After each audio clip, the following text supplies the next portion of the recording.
different but still one.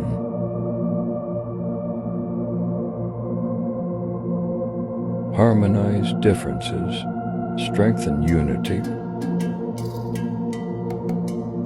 for a strong Indonesia.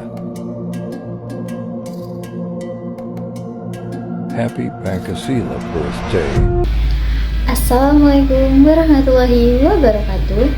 Halo semuanya, perkenalkan saya Risti Rahmawati dengan NIM 25111000452.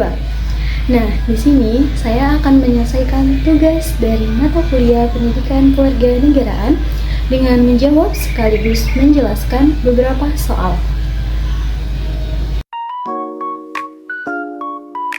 Nah, akan ada 3 faktor yang akan kita analisis. Yang pertama yaitu faktor historis. Nah, faktor historis ini adalah sejarah dalam bangsa, perjuangan kemerdekaan, dan nilai-nilai yang akan membentuk identitas bangsa itu sendiri. Nah, yang kedua ada faktor sosial. Interaksi sosial yang dilakukan secara langsung maupun tidak langsung atau melalui media sosial yang akan membentuk diri mereka untuk memahami bagaimana diri mereka sendiri. Nah, yang ketiga ada faktor teknologis. Faktor teknologis adalah media digital dan algoritma yang telah mengubah cara generasi muda untuk mengakses diri mereka, mencari identitas diri mereka, dan membentuk identitas diri mereka. Nah, peran media digital dan algoritma dalam identitas alternatif yang bersifat fragmentatif. Nah, yang pertama ada media digital yang menyediakan berbagai platform bagi generasi muda untuk mengekspresikan diri mereka dan berbagi pengalaman dan terhubung dengan orang-orang yang memiliki minat yang sama. Nah, algoritma media sosial di mana dia dirancang untuk personal diri kita, pengalaman pengguna, dan dapat menciptakan filter bubble di mana individu hanya akan terpapar informasi sesuai dengan minat mereka. Nah, ya, Pancasila dan Bhinneka Tunggal Ika masih mampu ataupun sangat mampu menjadi social glue atau sebagai perekat sosial di negara kita, yaitu negara Indonesia. Kenapa? Karena Pancasila sebagai dasar negara kita dan Bhinneka Tunggal Ika sebagai semboyan negara kita. Jika diterapkan dengan benar, kita dapat menjaga kesatuan dan persatuan bangsa kita di tengah keberagaman yang sangat kompleks ini. Nah, dengan menyadarkan masyarakat tentang pentingnya toleransi, saling menghargai, dan bermusyawarah, kita dapat menjaga kesatuan dan persatuan bangsa kita ini. Nah, yang pertama ada kurikulum pendidikan yang kaku dan tidak relevan.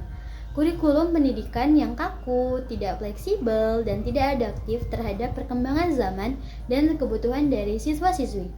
Nah, yang kedua ada kampanye nasional yang tidak efektif. Kampanye nasional dianggap tidak efektif dikarenakan dalam penyampaian pesan identitas bangsa kita ini kepada masyarakat. Nah, yang ketiga ada kebijakan budaya yang tidak inklusif. Nah, kebijakan budaya seringkali terfokus kepada ketidak-inklusifan kebijakan budaya terhadap keberagaman yang ada di Indonesia ini. Baik, inisiatif sosial dan kebijakan publik yang akan dirancang untuk memperkuat identitas kebangsaan, yaitu program harmoni dalam keberagaman dan jalinan identitas kebangsaan. Nah, berdasarkan landasan filosofi, yang pertama ada pluralisme, yaitu menerima bahwasannya keberagaman yang ada di Indonesia ini sebagai kekayaan, bukan sebagai penghambat untuk membentuk identitas kita. Nah, yang kedua itu adalah kesatuan dalam keberagaman. Walaupun kita berbeda-beda, tapi kita tetap satu, seperti semboyan kita, yaitu Bhinneka Tunggal Ika. Nah, yang ketiga ada keadilan sosial, di mana kita setiap warga negara memiliki hak dan kesempatan yang sama di mata hukum. Nah, identitas bangsa Indonesia bukan hanya sekedar image community, melainkan realitas sosial. kita tidak boleh menganggap keberagaman ini sebagai ancaman untuk identitas nasional kita.